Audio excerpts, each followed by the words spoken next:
Dewa Perang Ye Shikai. Bab 35. Ya, setiap wanita mendambakan seorang pria yang dapat melindunginya dari angin dan hujan, dan dia hanya ingin menjadi wanita kecil di belakang pria itu. Bagaimana seorang wanita secara alami dapat menganggap dirinya sebagai wanita kuat?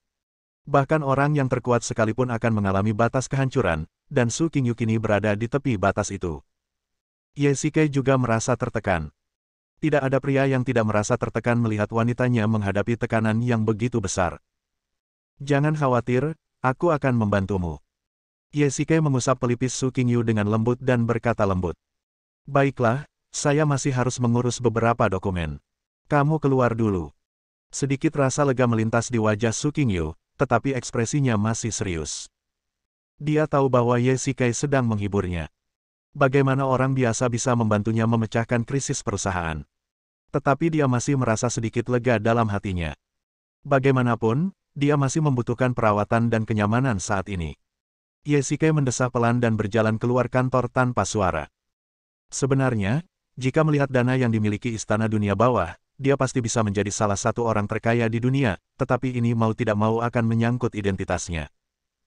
Namun, dia tidak ingin Su Qingyu mengetahui hal ini, jadi Ye Shikai lebih suka dianggap sebagai gigolo daripada kembali ke Tiongkok dengan cara yang menonjol dengan identitas orang kaya dunia. Akan tetapi, perusahaannya kini tengah dalam masalah besar, dan dari nada bicara Su Qingyu, dia tahu bahwa masalah ini bahkan bisa menjadi bencana. Ye Shikai kembali ke Departemen Hubungan Masyarakat dan masuk ke toilet pria. Karena pada dasarnya tidak ada rekan laki-laki di Departemen Hubungan Masyarakat, biasanya tidak ada yang datang ke toilet pria. Ye Shikai menyalakan sebatang rokok, menghisapnya dalam-dalam, mengeluarkan telepon selulernya, dan menekan sebuah nomor. Halo, bos. Setelah beberapa detik, panggilan tersambung dan suara magnetik terdengar. Hantu, bantu aku melakukan sesuatu. Ye Shikai langsung ke intinya. Ya, orang di ujung telepon itu adalah Ghost, salah satu dari 4 jenderal besar Istana Dunia Bawah. Berikan saja perintahmu, bos. Transfer 1 miliar ke rekening saya di Huaxia. Tidak masalah. Uang itu akan ditransfer ke rekeningmu dalam 10 menit. Hehe, bos, apakah kamu mencari wanita di luar sana tanpa sepengetahuan istrimu? Kamu menginginkan begitu banyak uang sekaligus. Ghost merupakan penggoda yang terkenal di Istana Dunia Bawah. Tentu saja dia akan menggoda Ye Shikai ketika dia menginginkan begitu banyak uang sekaligus. Namun sebagai salah satu dari 4 jenderal paling terpercaya di Istana Dunia Bawah, dia pasti akan mematuhi perintah Ye Shikai. Bahkan jika Ye Shikai memintanya untuk mentransfer semua uang di Istana Dunia Bawah ke Tiongkok, dia akan segera melakukannya. Keluarlah dari sini. Perusahaan adik iparmu sedang dalam kesulitan dan mereka sangat membutuhkan dana. Apa? Ada yang salah dengan perusahaan adik iparku? Apakah 10 miliar cukup? Kalau tidak, aku akan mentransfer 10 miliar lagi. Setelah mendengar sesuatu terjadi pada perusahaan Su Qingyu, Ghost menjadi cemas. 1 miliar sudah cukup. Aku curiga ada yang sengaja mengincar perusahaan adik iparmu kali ini. Bisakah kau membantuku memeriksanya? Baiklah, aku akan melihat siapa yang berani menyentuh adik iparku.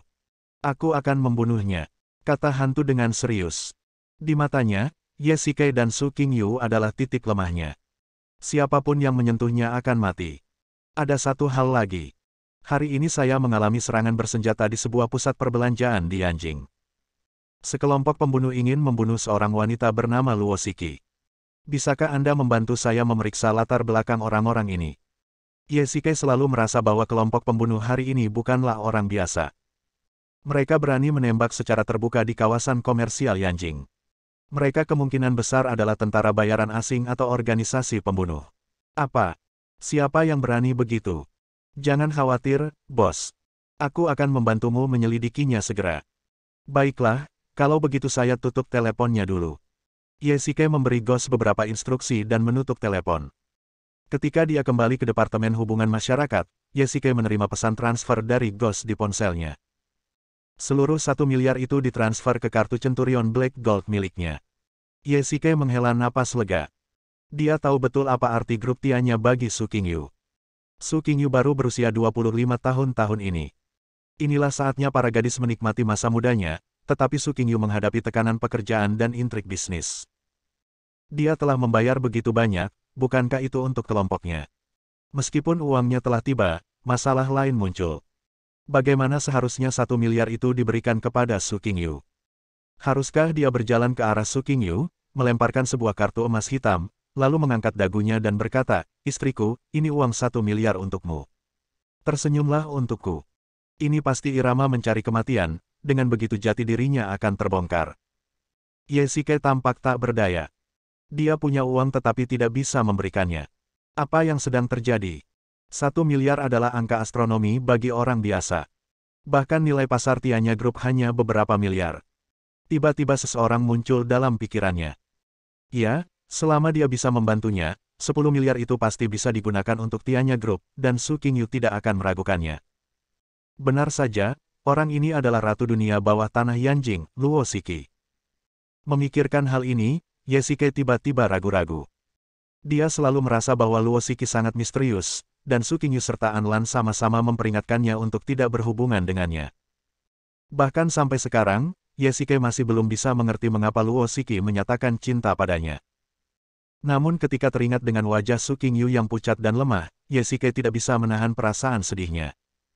Setelah ragu-ragu selama beberapa menit, Ye Shikai masih menghubungi nomor Luo Shiki. "Hai, apakah kamu ada waktu malam ini? Aku berpikir untuk meminta bantuanmu." "Oh, kamu benar-benar datang kepadaku atas inisiatifmu sendiri. Apakah karena kamu menyelamatkanku hari ini dan ingin aku, adikmu, memberikan kompensasi kepadamu?" Suara lembut dan menawan terdengar dari ujung telepon yang lain. "Aku tidak bercanda, aku sungguh membutuhkan bantuanmu. Baiklah, datanglah ke Dark Knight Bar jam 7 malam ini. Beritahu aku sebelumnya bahwa jika kamu ingin melakukan hal semacam itu, aku akan dengan senang hati melakukannya." Sebelum Luo Shiki bisa menyelesaikan kata-katanya, Ye Shikai menutup telepon dengan cemberut di wajahnya. Apakah Luo Shiki ini masih orang baik? Dia benar-benar tidak mengerti bagaimana dia menjadi ratu bawah tanah. Luo Shiki di ujung telepon lainnya memperlihatkan ekspresi tidak senang di wajahnya, sambil bergumam, "Beraninya kau menutup telepon, aku akan membuatmu menderita malam ini." Saat itu pukul 7 malam. Meskipun kehidupan malam di Yanjing belum dimulai, bar-bar malam yang gelap masih sangat populer. Banyak pekerja kera putih di kota ini datang ke sini untuk bersenang-senang dan melepaskan stres setelah seharian bekerja penuh tekanan. Ye Shikai duduk sendirian di bilik di lantai atas, menyesap bir, dan memperhatikan kerumunan orang di lantai bawah. "Kau datang pagi sekali hari ini. Sepertinya ada sesuatu yang mendesak untuk kau ceritakan padaku." Tiba-tiba, Luo Shiki duduk di sampingnya. Dia mengenakan jaket anti-angin berwarna merah cerah dan sepasang sepatu hak tinggi berwarna merah cerah, seolah-olah dia sangat menyukai warna merah. "Aku ingin meminta bantuanmu. Selama kamu membantuku, aku akan berutang budi padamu di masa depan. Jika Anda bertanya apa hal yang paling sulit untuk dibayar kembali di dunia, jawabannya bukanlah uang, melainkan bantuan. Hal-hal yang dapat diselesaikan dengan uang bukanlah masalah besar. Di luar negeri, saya tidak tahu berapa banyak orang yang bersedia membayar untuk diri mereka sendiri. Bantuan dari Pluto nilainya lebih dari 1.000 emas. Aku tidak menginginkan bantuanmu, aku hanya ingin kau berjanji satu hal padaku." Luo Shiki menatap Ye Shikai sambil tersenyum, yang membuatnya merasa sangat tidak nyaman. "Ada apa?" Luo Shiki mencondongkan tubuh ke arah Ye Shikai dan berbisik lembut di telinganya, "Aku ingin kamu menciumku." Bab 36. "Apa? Pesta makan malam lagi?" Ye Shikai merasa sedikit ngeri saat teringat gadis-gadis yang menggodanya di pesta makan malam Departemen Humas terakhir, terutama Wanna, yang hanyalah seorang wanita penggoda dan menyebabkan istrinya salah paham. "Ya, malam ini, kamu harus datang." An Lan menatap Ye Shikai dengan penuh harap. Sejak Ye Shikai berhasil menagih hutang terakhir kali, dia merasa bahwa pria ini semakin luar biasa. Sebenarnya pesta ini tidak diselenggarakan oleh perusahaan, melainkan diusulkan oleh An Lan. Di satu sisi, itu untuk merayakan keberhasilan perusahaan mengatasi kesulitan, dan di sisi lain, itu adalah karena keinginan egoisnya sendiri, sehingga dia bisa berkencan dengan Ye Shikai secara terbuka. "Baiklah kalau begitu, ayo kita pergi bersama setelah bekerja." Ye Shikai akhirnya setuju. Akan menyenangkan untuk merayakannya. Sayang sekali kalau dia tidak setuju. "Ye Shikai, kamu seharusnya tahu siapa saja bos di balik perusahaan yang berinvestasi hari ini." Tiba-tiba, An Lan mengganti topik pembicaraan dan wajahnya menjadi serius. "Siapakah yang begitu baik hati membantu perusahaan di saat dibutuhkan?" Ye Shikai mengaktifkan mode kaisar film dan berpura-pura tidak tahu bahwa itu adalah Luo Shiki. Tetapi kemudian dia berpikir, Anlan adalah salah satu eksekutif senior perusahaan, dan sahabat Su Qingyu selama bertahun-tahun. Tentu saja dia tahu tentang industri Luo Shiki di dunia bisnis. Dengan begitu banyak industri yang berinvestasi di Tianya Group pada saat yang sama, Anlan tentu saja akan curiga. Dan dia masih tidak bisa mengerti mengapa Luo Shiki memberi Ye Shikai tambahan 10 juta terakhir kali. Menggabungkan kedua hal itu, Anlan mulai meragukan Ye Shikai. Itu Luo Shiki, kau kenal dia. Anlan menatap wajah Ye Shikai, ingin melihat sesuatu dari ekspresi Ye Shikai. Maksudmu wanita yang memberiku uang tambahan terakhir kali. Dia sangat cantik, menawan, dan seksi, dengan bentuk tubuh yang montok. Ye Shikai, seriuslah. Anlan sedikit kesal. Ye Shikai berbicara omong kosong dan jelas-jelas hanya mencoba membodohinya. Kakak Lan, dia orang yang punya latar belakang yang kuat. Aku hanya warga biasa. Bagaimana mungkin aku mengenalnya? Kau tidak ingin bertanya padaku apakah aku yang melakukannya, kan? Ye Shikai berpura-pura tidak bersalah. Bagaimanapun, dia tidak akan pernah mengakuinya, dan Anlan tidak akan dapat menemukan bukti apapun. Benar sekali, bagaimana mungkin dia menyukaimu? Anlan memikirkannya dengan seksama. Memang, tidak ada alasan bagi Luo Shiki untuk membantu Ye Shikai, dan bahkan tidak ada alasan bagi kedua orang ini untuk memiliki persinggungan. Itu seperti kaisar dan rakyat biasa. Rakyat biasa bahkan tidak dapat melihat kaisar, jadi bagaimana mungkin mereka bisa mengenal kaisar? Ye Shikai meninggalkan kantor Anlan. Dia ingin naik ke atas untuk menemui Su Qingyu. Krisis perusahaan telah teratasi, dan Su Qingyu seharusnya sangat bahagia sekarang. Setelah gelisah berhari-hari, dia akhirnya bisa rileks. Ye Shikai tidak sabar untuk naik lift dan langsung menuju lantai atas. Sebelum dia mencapai pintu kantor, dia melihat sekelompok besar orang. Presiden kita benar-benar jenius dalam berbisnis. Dia dengan mudah mengumpulkan investasi ratusan juta. Kata seorang pria parubaya yang mengenakan jas. Bos Zhou benar. Presiden tidak hanya cantik, tetapi juga jenius bisnis. Saya tidak akan pernah bisa melakukan itu. Seorang pria di sebelahnya menimpali. Ye Shikai juga mengerti. Mereka adalah beberapa pemegang saham dan eksekutif senior perusahaan. Mereka biasanya hanya nongkrong di perusahaan. Krisis perusahaan beberapa hari lalu membuat mereka khawatir, dan beberapa orang bahkan menjual saham mereka. Dapat dikatakan bahwa penurunan tajam harga saham perusahaan beberapa hari yang lalu sebagian besar disebabkan oleh keegoisan orang-orang ini. Sekarang setelah perusahaan tiba-tiba memperoleh pembiayaan, orang-orang ini hanya mengikuti tren. Siapa yang akan melewatkan kesempatan untuk menyanjung presiden? Ye Shikai tidak tahan dengan wajah-wajah munafik ini. Dia hanya ingin bertemu Su Qingyu, jadi dia masuk ke kerumunan dan berkata, "Maaf, ini area tingkat tinggi perusahaan. Orang luar tidak boleh masuk." Tiba-tiba, seorang pria tinggi mengulurkan tangan untuk menghentikan Ye Shikai. Orang-orang di depan mendengar suara itu dan berbalik untuk melihat Ye Shikai. "Apa? Beranikah kau mengatakan aku orang malas?" Ye Shikai sedikit kesal. Dia telah mentransfer uang dari Istana Hades untuk membantu kelompok tersebut. Sekarang dia hanya boneka dari orang-orang yang duduk di posisi netral, tetapi mereka bahkan berani mengatakan bahwa saya seorang yang malas. Ye Shikai ingin meninjunya. Jika mereka berada di negara asing, bahkan tentara bayaran akan takut untuk berlutut ketika mereka melihat Hades. Seorang manusia tanah liat masih akan memiliki sifat pemarah. Ye Shikai mengepalkan tangannya erat-erat, tetapi akhirnya menahannya. Ini adalah sebuah perusahaan, ini China, bukan negara asing. Dia akan mendengarkan siapapun yang memiliki kepalan tangan lebih besar. Terlebih lagi, identitasnya saat ini hanyalah seorang karyawan kecil, dan sungguh tidak cocok baginya untuk berlari ke lantai atas sepanjang hari. Temanku, aku berteman baik dengan asisten presiden. Bisakah kau memberiku sedikit kelonggaran dan mengizinkanku masuk dan keluar?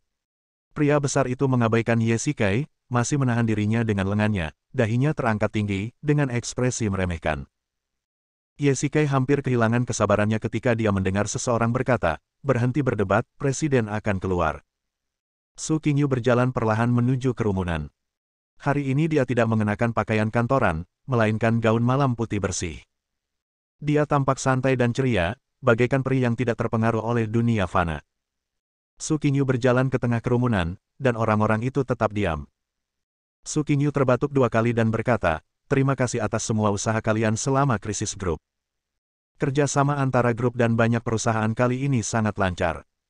Untuk merayakan keberhasilan grup mengatasi kesulitan, saya akan mengadakan makan malam di aula perjamuan grup hari ini, dan saya menantikan kehadiran kalian.